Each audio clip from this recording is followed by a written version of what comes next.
Hola, hola, muy buena. Eh, este video pequeño es para explicar cómo identificar las partículas subatómicas en un átomo. ¿Sí? Yo he visto que han tenido algunas dificultades en la realización de la guía, entonces este video va a ser bastante bueno para poder clarificar esas dudas. Vamos a iniciar eh, explicando cómo identificarlo gracias a la tabla periódica. Todas sus guías tienen en la primera tabla una pequeña tabla periódica resumen que tiene algunos elementos necesarios para poder resolver la guía. El primer ejemplo que vamos a utilizar va a ser el helio, que sale indicado en la misma tabla periódica. Es más fácil identificarlo y después vemos otro ejemplo. El helio es un gas noble. Es un gas noble que posee dos protones y tiene una masa de 4. ¿Ok? Bueno, aquí dice que el número 2 presenta o representa el número atómico. Si se dan cuenta, la tabla periódica parte con el 1, luego el 2, 3, 4, 5. Está ordenado por el número atómico. Este número atómico representa la cantidad de protones que tiene cada átomo. Es decir, si un átomo tiene 8 protones, correspondería a un átomo de oxígeno, siempre. Si tiene una cantidad de protones fija, ese número va a representar qué tipo de átomo es. Por ejemplo, el helio posee 2, el hidrógeno posee 1. Trabajemos de nuevo con el helio. Tiene un número atómico de 2, es decir, que su cantidad de protones, o Z, es 2. Eso representa a P más. ¿Por qué más? Porque los protones tienen carga positiva. El helio entonces tiene dos protones, es decir, también dos cargas positivas.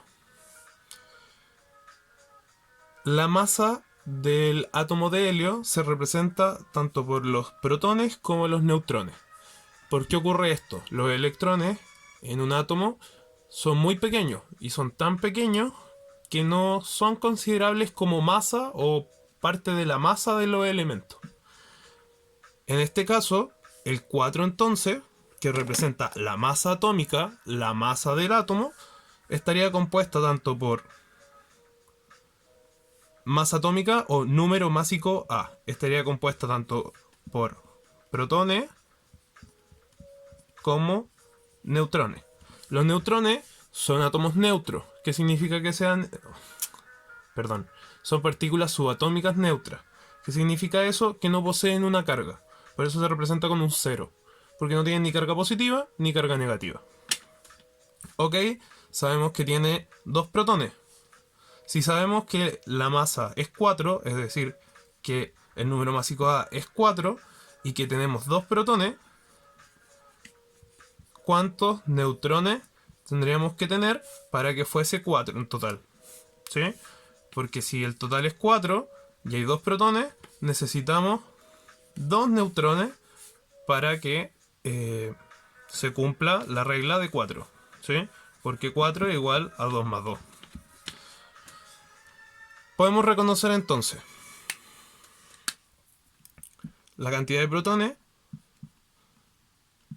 2. La cantidad de neutrones, 2 también, que fue lo que calculamos acá.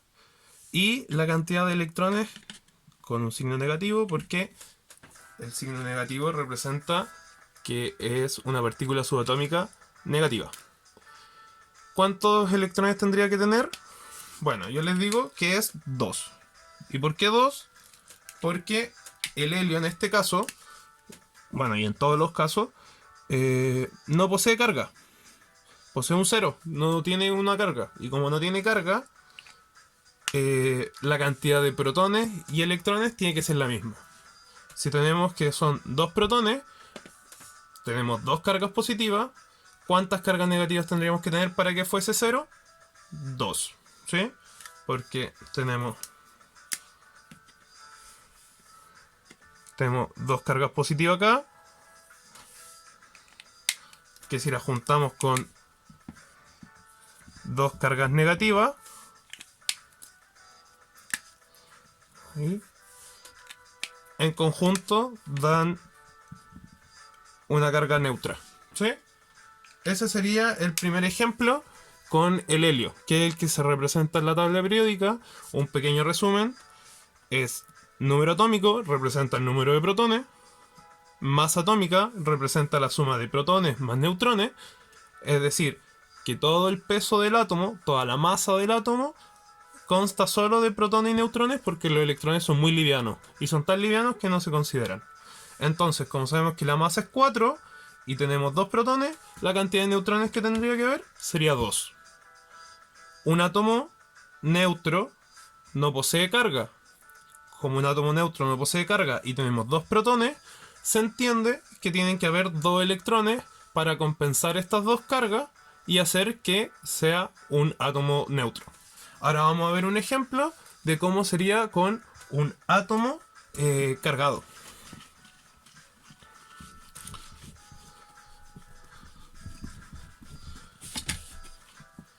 Ok, vamos a ver el primer ejemplo de la guía, que en este caso era flúor, menos 1. Para ver el ejemplo del flúor, voy a borrar acá arriba mejor. Voy a borrar acá arriba y así tengo más espacio para trabajar. Súper. Flúor tiene una carga negativa menos 1. Vamos a ver sus partículas subatómicas. Las partículas subatómicas, recuerden que son los protones, los neutrones y los electrones. Para identificar los protones tenemos que ver en la tabla periódica, buscamos el flúor, que es la F, que en este caso está aquí, y dice que el número atómico es 9. Es decir, que el Z, o cantidad de protones, es 9. Y también nos indica que la masa del átomo, que es el número que sale abajo, es 19. O número másico A, 19. ¿Sí? Bueno, entonces con esto ya nos permite identificar todos los elementos o todas las partículas subatómicas que presenta el átomo.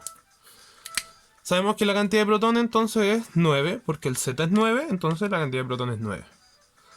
Tenemos que la masa del átomo es 19 y tenemos que la masa del átomo es la suma tanto de protones como neutrones. Si 19 es la masa total y hay 9 protones, ¿cuántos neutrones deberían haber para que hubiese un total? Pausen el video si pueden, si no, véanlo, yo voy a decir la respuesta al tiro. Pero sería bueno que lo intentaran pausar, intentaran resolver cuál es el número y ya luego escuchar la respuesta. Que la respuesta es 10, ¿sí? 10. Porque 19 es igual a 9 protones más 10 neutrones, que nos da un total de 19. Entonces serían 10 neutrones. Ahora viene esto que es un poco diferente. Ya que sabemos que la carga del flúor en este caso es menos 1,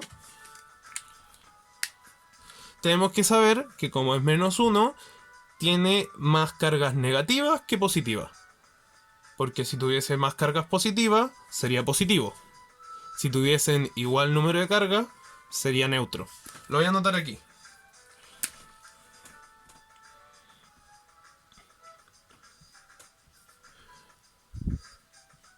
Más protones que electrones va a dar una carga positiva. O más cargas positivas. Negativo sería que hubiesen menos protones que electrones. Y una carga neutra sería que hubiese igual número de protones con igual número de electrones. En este caso tenemos que es menos 1. Es decir, que posee una carga negativa más que positiva. Si positiva tenemos 9, entonces las cargas negativas tendrían que ser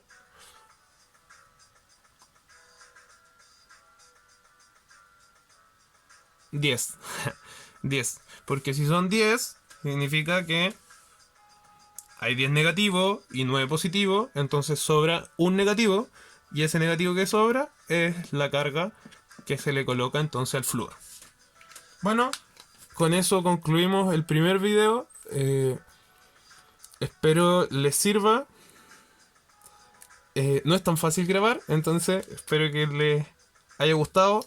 Y en los comentarios del video, por favor, escríbanme si tienen dudas, y así yo les puedo ir respondiendo también